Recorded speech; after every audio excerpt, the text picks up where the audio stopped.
मैदान जंग में हुंकार के लिए सेनाएं तैयार हैं।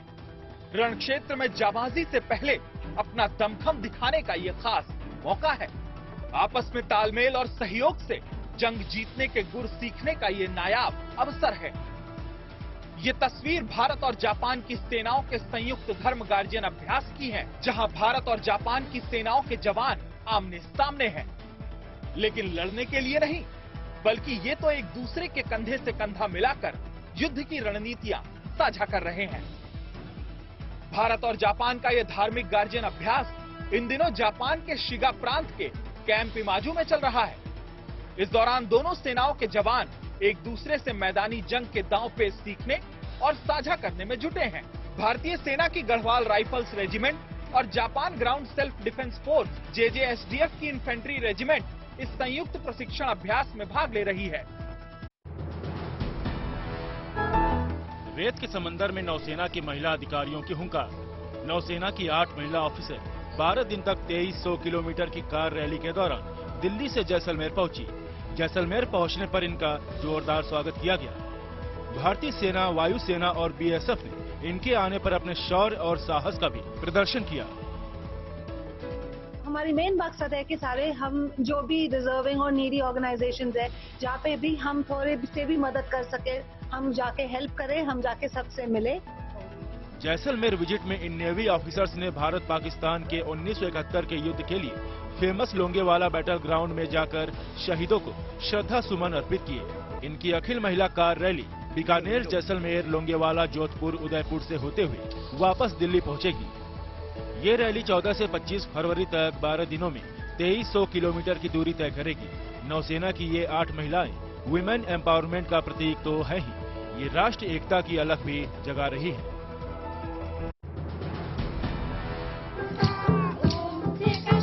ये किसी उत्सव का मौका नहीं है, बल्कि गली मोहल्ले में इस तरह के लोक नृत्य और गीत का आयोजन यहाँ बसे धीमाल समुदाय की रोजमर्रा की जिंदगी का हिस्सा है। ये तस्वीरें पश्चिम बंगाल में दार्जिलिंग के नक्सलबाड़ी इलाके की हैं, जहाँ धीमाल समुदाय के लोग बसे हुए हैं।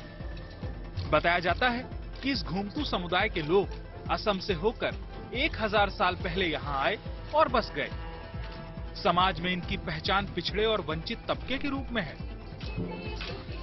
ये लोक नृत्य और संगीत धीमाल समुदाय की हजारों साल पुरानी परंपरा की अनूठी तस्वीर है। इसमें बांस से बने 1-2 नहीं, बल्कि 12 किस्म के म्यूजिकल इंस्ट्रूमेंट्स का इस्तेमाल करके सुर और ताल की बेहतरीन जुगलबंदी पेश की जाती है।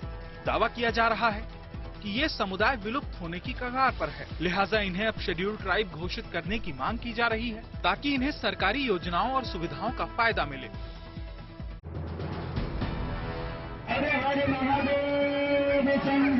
अब पश्चिम बंगाल के सिलीगुड़ी में भी विराजे हैं पशुपतिनाथ। बंगाल में पहली बार पशुपतिनाथ मंदिर बनाया गया है। खास बात यह है कि यहाँ राजस्थान से लाए गए पंचमुखी शिवलिंग की स्थापना की गई है। नेपाल के जो मंदिर है, और जो मंदिर का देखने में जैसे लगता है उस टाइप का हमारा ये मंदिर है, और राजस्थान का मध्य प्रदेश का जो मंदिर है वो दूसरे टाइप का है। महानंदा नदी के किनारे स्थित इस पशुपतिनाथ मंदिर के निर्माण में 25 लाख रुपए खर्च हुए।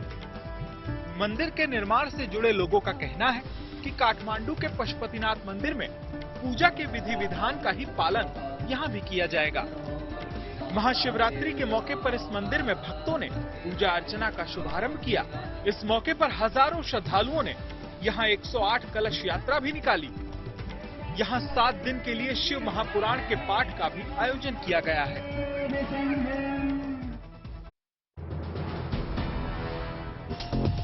रक्षा क्षेत्र में देश मेड इन इंडिया के तहत एक बड़ी सफलता हासिल करने जा रहा है। गुड न्यूज ये है कि जल्द ही विमानवाहक पोत INS विक्रांत और INS विक्रमादित्य सहित सबसे बड़े युद्धपोतों पर स्वदेशी अग्निशमन तैनात होने वाले हैं। हमने एक फायर फाइटिंग बोट जो इंडिजिनसली डेवलप किया है, वो अभी ट्रायल्स हो चुका है INS विक्रांत पे और INS विक्रमादित्य पे, और उसको हमने कॉन्ट्रैक्ट कंक्लूड करके उसको अभी अब सप्लाई भी शुरू हो गया है। तो ये कह सकते हैं कि कुछ ही महीनों में जो टेक्नोलॉजी हमने शुरू की थी वो हमारे इंडस्ट्री ने प्रोवाइड करके सप्लाई भी करती है। इसमें कोई संदेह नहीं है कि स्वदेशी रक्षा प्रौद्योगिकी को बढ़ावा देने में भारतीय नौसेना सफल हो रही है। नौसेना का दावा है कि वो 15 अगस्त तक स्वदेशी परियोजनाओं के तहत किए अपने सभी वादे पूरा करेगी और आत्मनिर्भर नौसेना का सपना साकार होगा। शाही लीची के ये फल अब पेड़ों पर ही नहीं बल्कि पोस्टल स्टाम्प यानी डाक टिकट पर भी नजर आ रहे हैं, क्योंकि भारतीय डाक विभाग ने शाही लीची पर 5 रुपए का नया डाक टिकट जारी कर दिया है। दरअसल डाक विभाग ने 12 राज्यों के खास फलों पर डाक टिकट जारी किए हैं। इनमें शाही लीची को भी शामिल किया गया है। डाक विभाग की इस पहल से लीची का कारोबार बढ़ने की संभावना जताई जा रही है।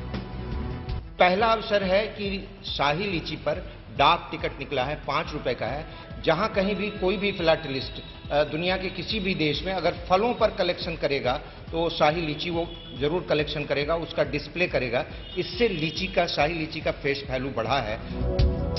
इससे पहले डाक विभाग 2 बार शाही लीची पर स्पेशल एनवेलप कवर भी जारी कर चुका है, लेकिन अब इस पर डाक टिकट जारी हुआ है जिसका इस्तेमाल देश में चिट्ठियां भेजने के लिए लिफाफे पर होगा।